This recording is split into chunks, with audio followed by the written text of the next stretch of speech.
Tonight on CTV News, ferry frustration. They're raising rates and stuff, but it seems like things are getting worse. Cancellations throughout the Easter long weekend, mechanical problems, and the ripple effect calls for a long-term solution. Would Mia love to win Tumbler Ridge? Absolutely. Surprising twist for Tumbler Ridge. It does not win an NHL contest for community funding. Reaction from the town. Even incredibly intelligent people get caught up in this. Duped by a romance scam, a Surrey woman has been in a Korean jail for months. What her lawyers are saying could happen.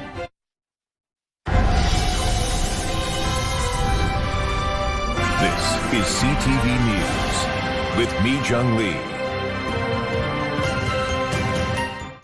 Good evening and thank you for joining us. It has been a problematic Easter weekend for BC Ferries, with vessel breakdowns causing cancellations. High winds this evening have halted some more sailings.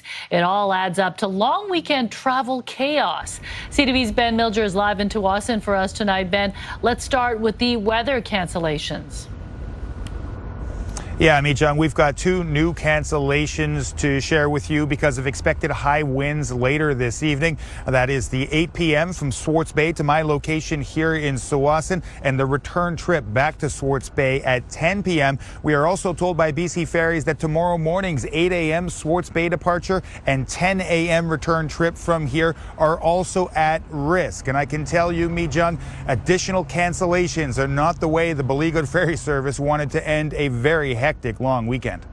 Langdale has had a breakdown. We are not selling any Langdale tickets at the moment. After its annual refit took longer than expected, the Queen of Surrey returned to service briefly. A problem with the vessel's steering system knocked it back out of commission before Sunday's 7:30 a.m. sailing to Langdale. Many scrambled to line up for a passenger-only water taxi to the Sunshine Coast. A replacement vessel did not arrive until mid-afternoon, and by then, most drivers had given up.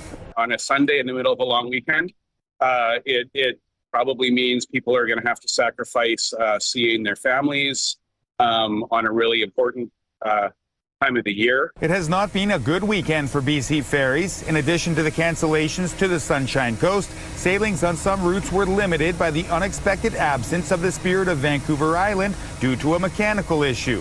It has since returned to service. I've been taking the ferry a lot lately, and It's been a gong show. By its own admission, BC Ferries operates its aging fleet at bare minimum service levels. A problem with even one vessel can cause travel chaos, let alone two. Throw in occasional weather disruptions, and the traveling public is no longer sure it can count on the ferry service. I don't know if it's reliable to even come across now, and it's a long weekend. We know how important it is to be with family and to celebrate.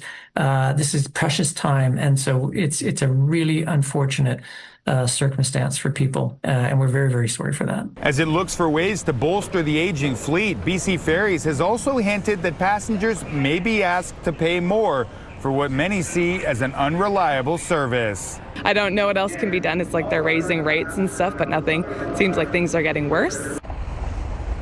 Coincidentally, Mi Jung, there is a ferry fare increase happening in 2 days. On Wednesday, a 3.2% increase across the board. That means an additional $5 per car and driver traveling between Vancouver and Vancouver Island. That's an additional, that brings the total to $110 each way for a car and driver. And to recap, 2 sailings canceled tonight, another 2 at risk tomorrow. So anybody planning to travel on BC Ferries is advised to check ahead before making their way to the terminal.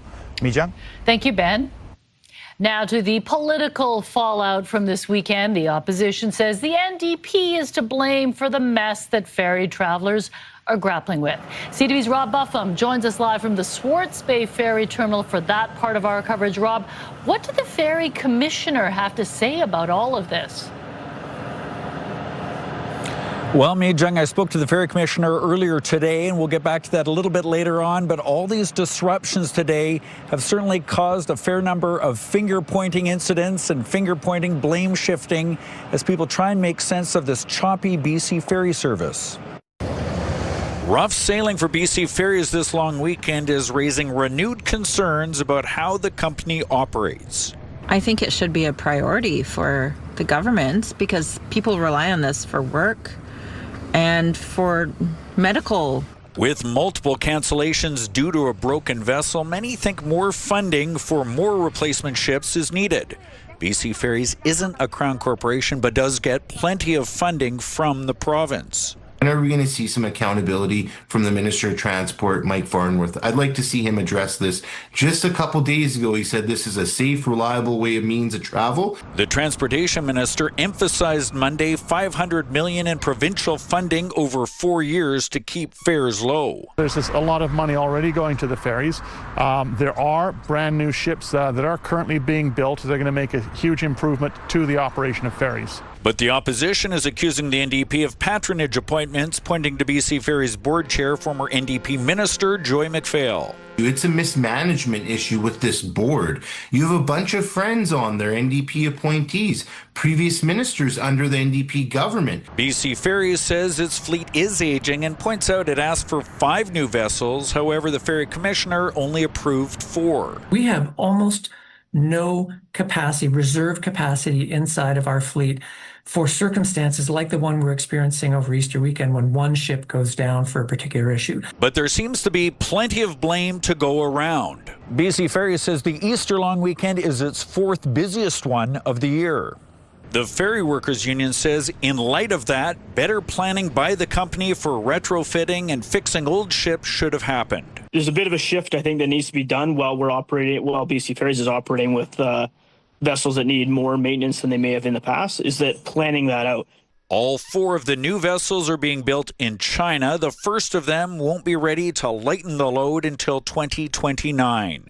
Until then, passengers should expect more delays and likely more finger pointing. Mijung, as you mentioned off the top, I did speak to the BC Ferries commissioner earlier today over the phone, and she told me the reason she did not approve 5 vessels but only 4 was because there simply is not enough money with BC Ferries. She said it already is very likely there will be another fare increase and that BC Ferries will have to get more funding from the provincial government. So as Ben mentioned earlier, there's a very good likelihood that there will be a fare increase, although there's one happening in April of 3.2%. Expect another one in April of 2028. Mijung. All right, thank you very much. Rob Buffin reporting live tonight from Swartz Bay Ferry Terminal. Fair to say the pain at the pump is being felt most by drivers of diesel vehicles. The price has surged quickly and sharply, with some analysts predicting a whopping $3 a litre. Sinjin Alexander now on the sting being felt on the road and in the air. Unsure how high this could go, there is little debate, little doubt on why it's happening. The clear consensus among most analysts. Are you winding this down? Or are you escalating? I can't tell you. I don't know. It's fueled by uncertainty. We hear about 8 different ideas that are mentioned, but we just don't know which way the administration is going to go with it. And oil markets are trying to sort this out as well. In Metro Vancouver, the price for regular gasoline hovered around $2.16 a litre. High, but a bargain compared to diesel. Imagine paying that. Hard to imagine, but that is over $1 a litre increase in the last bit. And if this situation doesn't end soon, diesel still could approach $3 a litre. If I'm doing groceries and stuff, try to get it all at once and, just limit the driving a little bit. Then there's the airlines. All the major carriers in Canada have either raised fares, removed flights, or have brought in a fuel surcharge. It's going to affect me when I have to fly back home from Ontario to British Columbia, and I'm afraid to even check out the prices. I won't even look. I'm scared. Most of a barrel of oil goes to making gasoline. Less goes for diesel, a fraction for jet fuel. That's making it pricey. But I think the big tsunami that we're going to hit is going to be supply. We're going to start running out of aviation fuel probably within the next week or so in various parts of the world. Roughly 25% of the world's aviation fuel comes from the Middle East. They have till tomorrow. Now we'll see what happens. And that's why the stakes are so high. Relief is unlikely without peace and certainty. Sinjin Alexander, CTV News, Vancouver. Skytrain cleaners say they are being pushed to work without proper supplies or support. They say conditions got much worse when a new contractor took over. As CTV's Dimitra Maragos reports, the janitors are raising concerns about worker and public safety, especially as Vancouver gets ready to host the World Cup this summer. Some Skytrain riders say the cleanliness on the trains could be better. A lot of waste and sometimes puke. Gets worse at night. While others say it could be worse. It really hasn't changed in the past 2 years.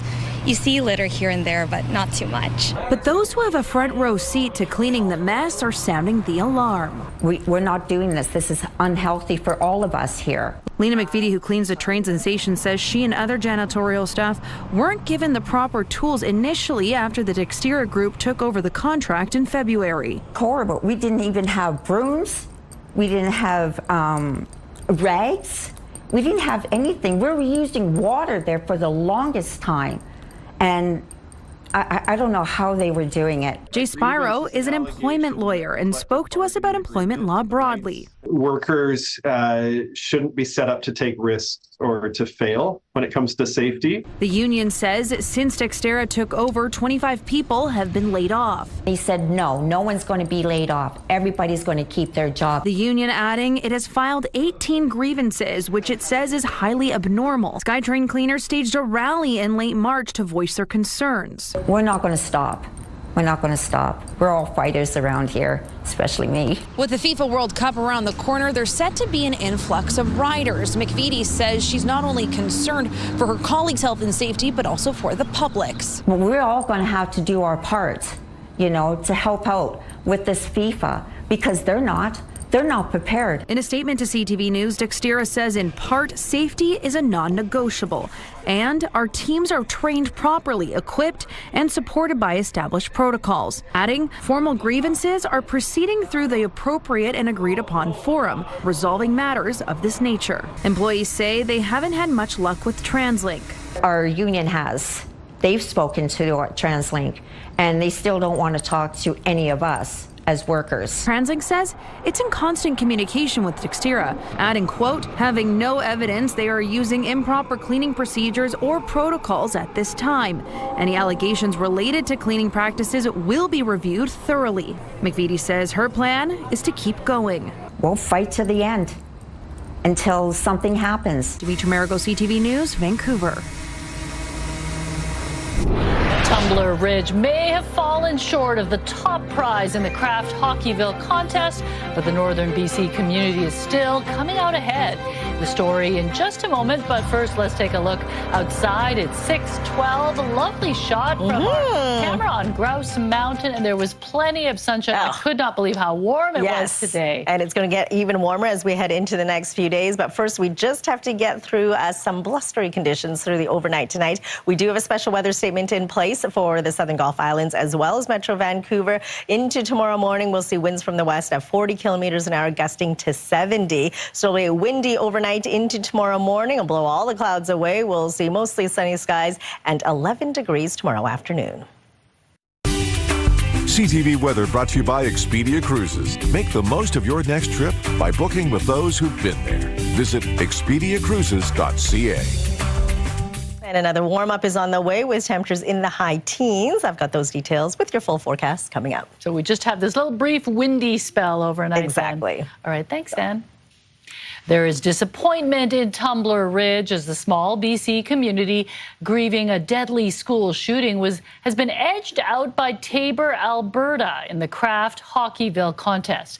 While the town didn't win the $250,000 top prize and won't be hosting an NHL preseason game, being a finalist gave locals something money can't buy. CTV's Shannon Patterson explains. After a week of festivities, hundreds gathered at the Tumbler Ridge Arena Saturday night to learn if their town would be the next Kraft Hockeyville. We wanted to win first for our youth and our children in the community. $250,000 and the chance to host a preseason NHL game. Tumbler Ridge was nominated after February's mass shooting left 8 community members dead, including 5 children from the local high school. The other finalist, Taber, Alberta. Its hockey arena was badly damaged in an explosion. After a nationwide vote, NHL Commissioner Gary Bettman announced the winner. Taber, Alberta. Do I think there's some upset people in Tumbler Ridge, whether that's youth or children or adults? 100%. There's got to be. You know, we had two great, amazing communities that hockey and their arenas are the heart of their community. Would we have loved to win it in Tumbler Ridge? Absolutely. There's no question there. But Taber, Alberta is well deserving as well. Of course, we were hoping for the win, but really, we did win. For coming first in BC voting and coming second overall in the country, Tumbler Ridge was awarded $150,000 for arena upgrades. I believe that we're going to have conversations in the coming weeks as to how we're going to exactly spend the money. And the dollar value changes what we can do. I also think that we could be reaching out to the province of British Columbia and the federal government and trying to levy that $150,000 for some extra money to help with those upgrades. The prize money wasn't the only benefit for this small community. Just 8 weeks after an unspeakable tragedy, this helped change the narrative in the streets. This allowed people to become excited again about something. People will process their grieving at different levels, but I think, you know, realizing our community came together as a whole, lots of people there, I think it was important for our community. I really believe that. While Tumbler Ridge may not be the next Kraft Hockeyville, truthfully, it was a beacon of light in a very dark time. It's given us something else to focus on, and we came out as winners at the end. Shannon Patterson, CTV News.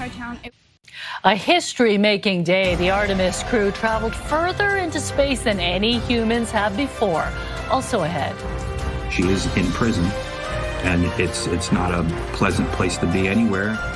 An update on a Surrey woman who's been in a Korean prison for 2 months after being duped in a romance scam. What her lawyers are saying about her prospects when CTV News at 6 continues. Stay with us. We have an update now on a romance scam spanning Surrey, South Africa, and Korea. A 59-year-old woman who is deaf thought she had found love online, but when she tried to meet him, she ended up in a foreign jail. CTV's Andrew Johnson has more on how she landed there and the efforts to get her out. Inside this South Korean jail, Spring Parks of Surrey, BC, has been locked up for more than 2 months. Her spirits are okay, not great, but okay. She is in prison. And it's not a pleasant place to be anywhere. The 59-year-old is deaf and struggles to communicate. She was caught entering South Korea with close to 4 kilograms of methamphetamine hidden in the bottom of her bag. The prosecutors, naturally, when they see this amount of drugs and drugs being brought in, they don't believe the allegation that this was a scam. But that's exactly what Park's defense team is convinced of after learning more about her story of traveling from Vancouver to meet a man she'd fallen in love with online, who they say first had her pick up a bag in South Africa. They prey on wanting this love, wanting attention, wanting someone in their actual life in their later years. Even incredibly intelligent people get caught up in this. And for Parks, who lawyers say had no idea what was in the bag, then came the hard realization her new love was using her as a drug mule. She had a difficult time processing this whole situation. She was very emotional and sad. Her daughters, Andrea and Laureen, in Metro Vancouver, learned their mom was in a foreign jail in a single shocking text and haven't been able to speak to her. It's a mix of like trying to stay strong and then feeling completely overwhelmed at the same time. Since they first went public with their mom's story, they've also realized she is not alone. Wow, this is really happening to a lot of people. This is something like bigger than our mom at this point. Vancouver lawyer Jason Tarno has represented several romance scam victims and says the scammers are sophisticated and rarely caught. They're using burner accounts and burner phones and burner email addresses, and they're gone with the wind after their parcel gets intercepted. The team representing Spring Parks feels a good outcome here would be a conviction where her disability is taken into account. She's given credit for time already served and is released in a few months. A bad outcome? Up to 10 years in prison. Andrew Johnson, CTV News, Vancouver. The Vancouver Park Board is holding a special meeting tomorrow as it is seeking an historic investment of more than $1 billion in hopes of addressing much-needed improvements to the city's parks and facilities. This is a once-in-a-generation opportunity for Vancouver to reinvent itself. The reinvigoration is needed, and I think the people of Vancouver are asking for this. Park Board Commissioner Brennan Sawatsky says a recent audit found more than 70% of the city's recreation facilities were in poor condition. He's calling for an investment of $1.35 billion to address what he calls 15 years of neglect. Ultimately, the city would have to sign off on any increase to Park Board capital spending. Image makeover. The federal Conservatives launch a new ad campaign with a different side of leader Pierre Poilievre. Also ahead. We're looking for a balanced approach that protects the lives and livelihoods of rural residents. Grizzly bear hunting is banned in BC, but rural municipalities in Alberta are calling for an open grizzly bear hunt. That story ahead. Grizzly bear hunt in BC was banned nearly a decade ago to protect the species. But rural municipalities in Alberta want to go in the other direction. They're calling for a limited grizzly bear hunt. They believe it's part of a broader plan to address safety concerns. CTV's Kevin Green reports. A resolution from Cardston County calling for a limited grizzly bear hunt won support at the Rural Municipalities of Alberta Spring Convention. We're looking for a balanced approach that protects the lives and livelihoods of rural residents while recognizing the ongoing importance of responsible wildlife management. Provincial data from the last 5 years shows grizzly maulings peaked in 2021, with 4 dropped to 0 in 2023 and rose to 2 in both 2024 and 2025. The same data shows 2 people were killed by grizzlies in each of 2021 and 2023. A hunt won't reduce those numbers and could make conflicts worse, according to the NDP's Sarah El-Maligi. The only thing that reduces conflict is if you actually manage people and properties and work with communities to reduce attractants, which are the source of the conflict in the first place. So hunting does not reduce conflict. 2 years ago, the province began issuing tags for problem bears. So far, only 1 has been killed. In a statement to CTV, the Ministry of Forestry and Parks says grizzly bear populations have increased, making public awareness, education, conflict prevention, and the responder program increasingly important. Our approach is guided by science and expert advice, with a focus on maintaining public safety, reducing conflicts, and maintaining sustainable grizzly bear populations. The Alberta Wilderness Association says the province doesn't actually know how many bears there are because it hasn't counted them in years. When you're looking at wildlife management, we really want science-based decisions, and right now we don't have the science. A province-wide census released in 2021, which did not count federal parks, estimated Alberta's grizzly population at between 856 and 973 bears. The province thinks there could be over 1,100 now. Kevin Green, CTV News, Calgary. The federal Conservatives are launching a new campaign tomorrow that showcases a less combative leader than Canadians are used to seeing. History will not judge us by the disruptions we faced, but by how we responded. That is a sneak peek of a new ad that's part of a reboot in tone from Conservatives ahead of the upcoming federal by-elections. In it, leader Pierre Poilievre doesn't launch his usual attacks on the Liberals or Prime Minister Mark Carney. Pollsters suggest the Conservatives have a deep hole to dig out of, especially on leadership. So could this tone shift be the party's shovel? Well, I think it's going to take more than some ads, because the thing is that he's built up his brand over the last number of years. It's been very clear. It's been tough. It's been combative. And, you know, all of a sudden they see a bit of a softer Pierre Poilievre. It's going to take a persistent and consistent strategy. Nanos data suggests Poilievre is more than 30 points behind Mark Carney when it comes to who Canadians see as the best prime minister. But Poilievre appears to be working on a rebrand. Last week, he went on the UK podcast Diary of a CEO to speak about his daughter, who has autism. U.S. President Donald Trump is threatening to destroy Iranian infrastructure unless Tehran reopens the Strait of Hormuz. He's describing tomorrow's deadline as final. The entire country can be taken out in one night, and that night might be tomorrow night. During a press conference this afternoon, Trump amplified threats he made earlier in a profanity-laced social media post. The U.S. president appears to be emboldened by Sunday's rescue of a U.S. airman who was missing for 2 days after a fighter jet was shot down over Iran. Meanwhile, Iran has rejected a U.S. proposal for a ceasefire while calling for an end to the war. At the Vatican, Pope Leo paid tribute to his predecessor today during the traditional Easter Monday blessing. Ricordiamo oggi Papa Francesco.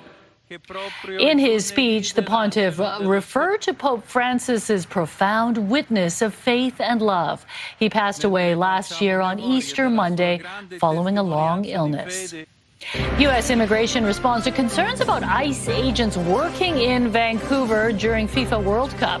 What it says about their powers in Canada, also coming up. As we surpass the furthest distance humans have ever traveled from planet Earth. Dark side of the moon. The Artemis crew sees parts of the moon never seen before with human eyes. Why it was also an emotional day for the astronauts. You're watching CTV News at 6. Time now for tonight's Skywatch, a mix of sun and cloud over the Burnaby Central area. CTV Skywatch is brought to you by Kermac Collision and Autoglass, the name you'll remember when it matters. Kermac cares for kids.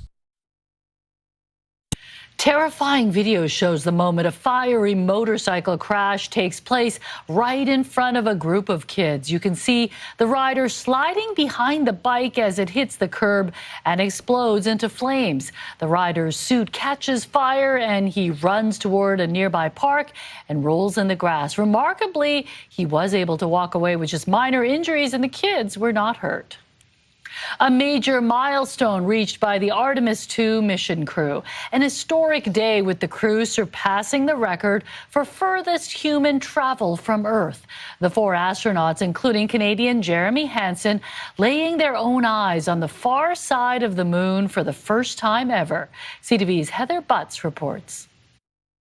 From the cabin of Integrity here. A monumental moment in history and a giant leap for deep space exploration, marked in time with some poignant words by Canadian astronaut Jeremy Hansen. As we surpass the furthest distance humans have ever traveled from planet Earth, we do so in honoring the extraordinary efforts and feats of our predecessors in human space exploration. Part of the first crewed lunar mission in 50 years, hitting the milestone everyone has been waiting for, the farthest humans have ever traveled from Earth. Over 55 years ago, Lovell, Swigert, and Hayes flew 248,655 statute miles away from Earth.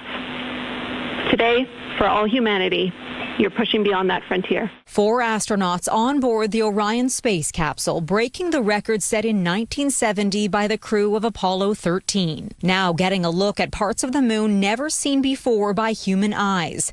As they set the record, another milestone. The crew also called down 2 craters not yet named that they would like to name. One called Integrity in honor of their spacecraft and another to honor a member of their space family, astronaut Reed Weissman's late wife. It's a bright spot on the moon.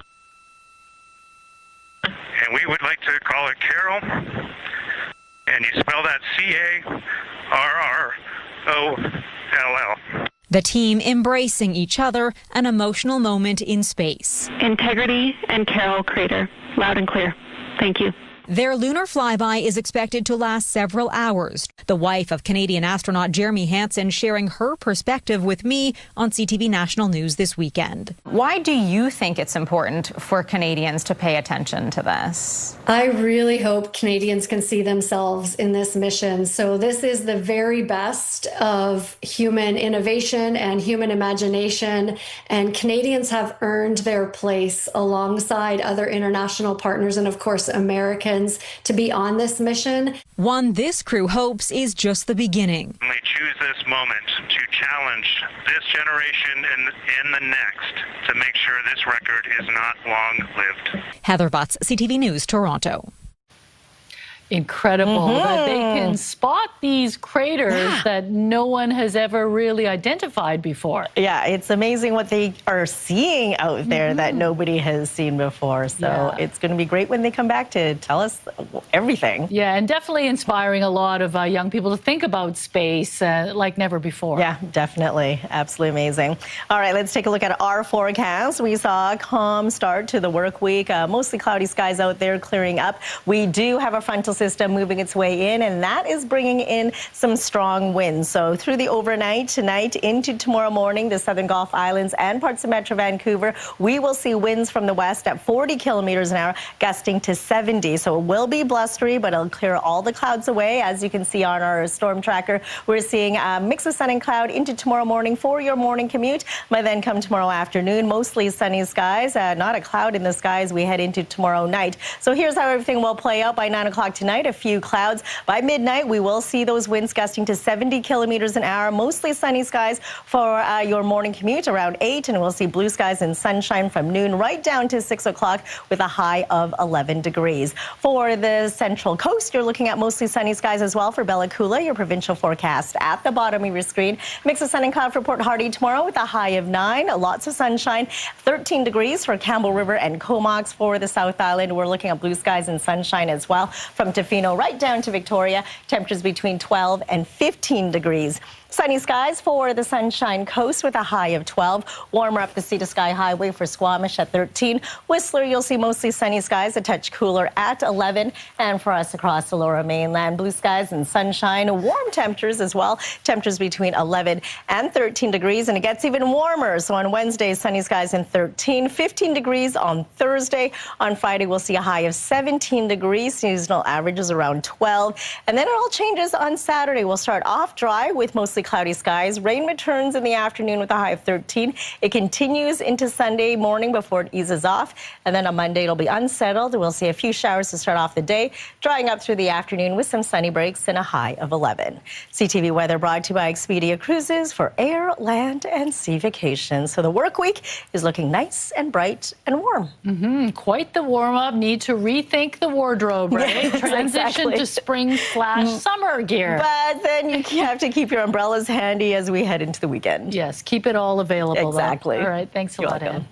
Ann. Power play, dramatic images of two eagles tangled in hydro lines in Surrey. What it took to free them, and without the conversation, a trash ban doesn't occur in Canada. The legacy of Humboldt Broncos player Logan Boulet, who died 8 years ago. How his donation has inspired others to register as organ donors. That's ahead.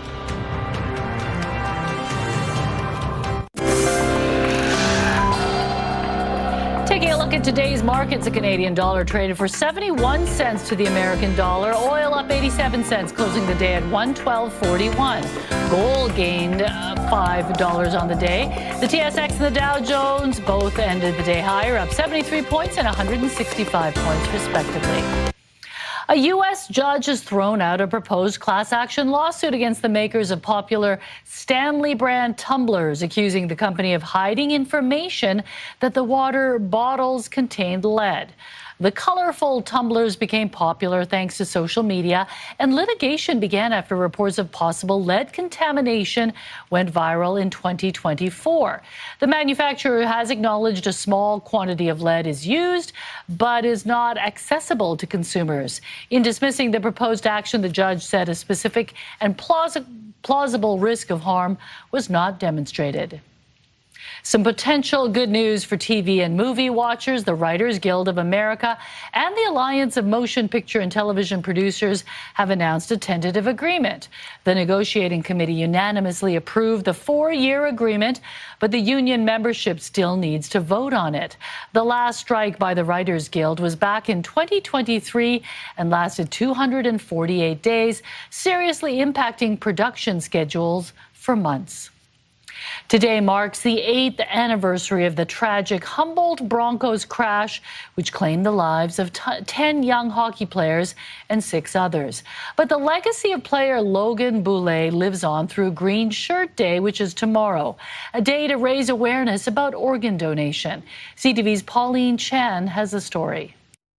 They called it the Logan Boulet effect when the organs of the 21-year-old were donated the day after the crash, saving several lives and inspiring thousands to register as organ donors. Literally 5 lives with solid organs and then corneas. And we had a lot of people tell us after that cornea transplant is saving someone's life because now they can see. I was in Vancouver donating my kidney through the kidney paired exchange program, September 9th.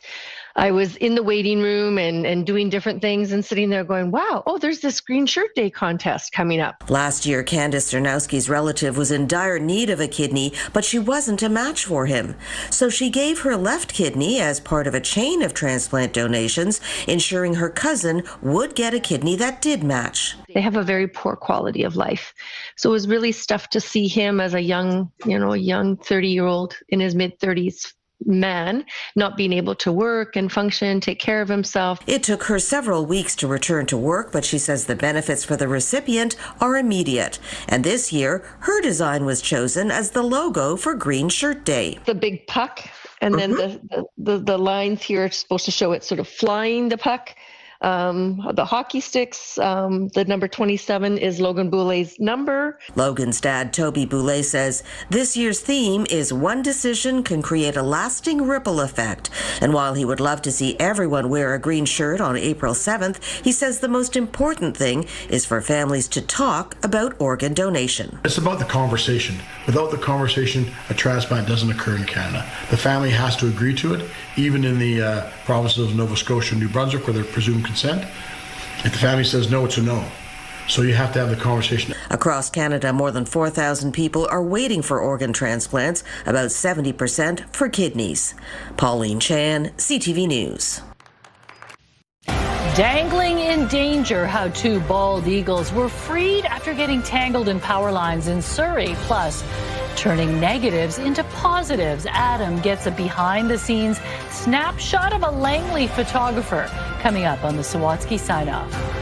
Right now, here's a preview of your morning, Vancouver. The gap between Canadians and Americans is shifting when it comes to the climate crisis. Tuesday on Your Morning Vancouver, what new research reveals about different perceptions on what causes climate change and if governments should do anything about it. And breaking burnout, a closer look at how we can manage the stressful things in our lives as we mark Stress Awareness Month. See you in the morning.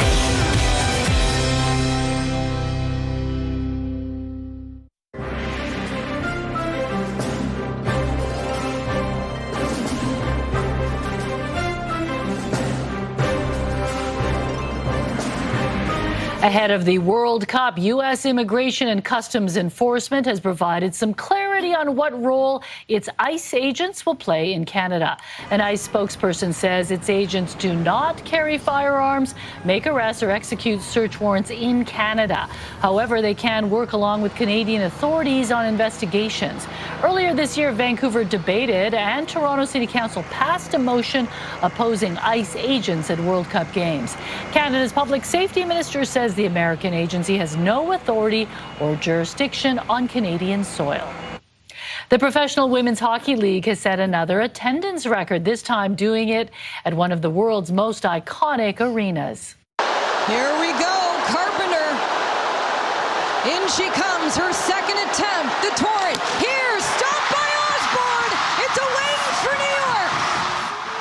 Saturday night's PWHL game between the New York Sirens and Seattle Torrent set a U.S. record with an attendance of 18,006 fans at Madison Square Garden. It is still 3,000 fans short of the overall record set in 2024, when more than 21,000 fans packed the Bell Centre in Montreal. Felt like you went on a ride there with them. That was an amazing camera. Very cool, but also cool that the record is held in Canada, Yes. right?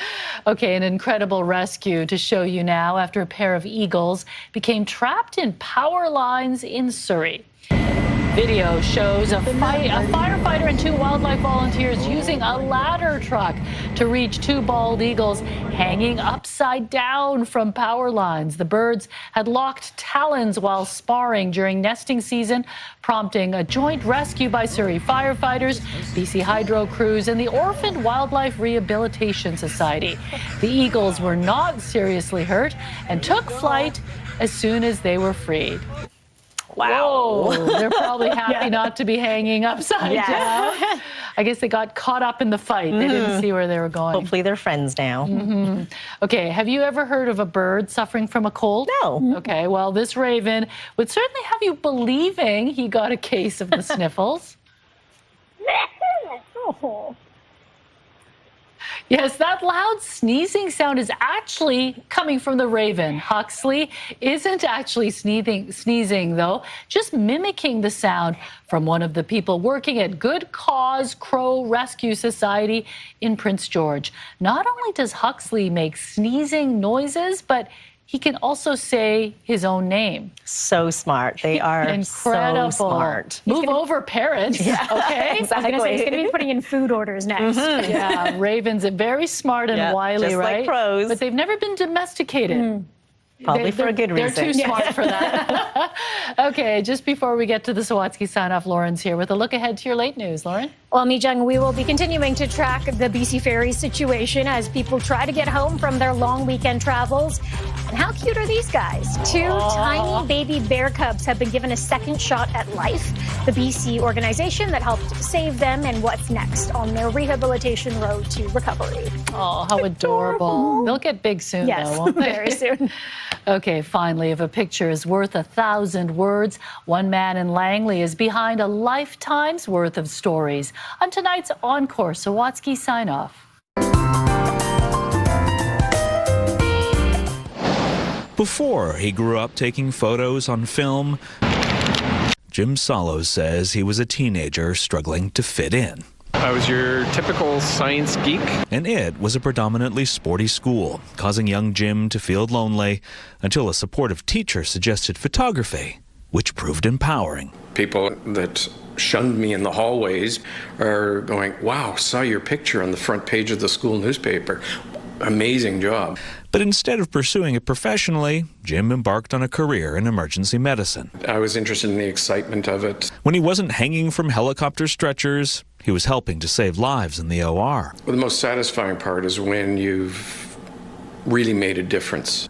But after the most devastating days when he couldn't, Jim would pick up his camera and go outside. Because when I'm looking through that viewfinder, everything else that went on that day just kind of disappears. With film, without digital's multiple takes and computer fixes, you must live in the moment. Now you have to work for every image you produce, and as a result, it's extremely satisfying when you get something good.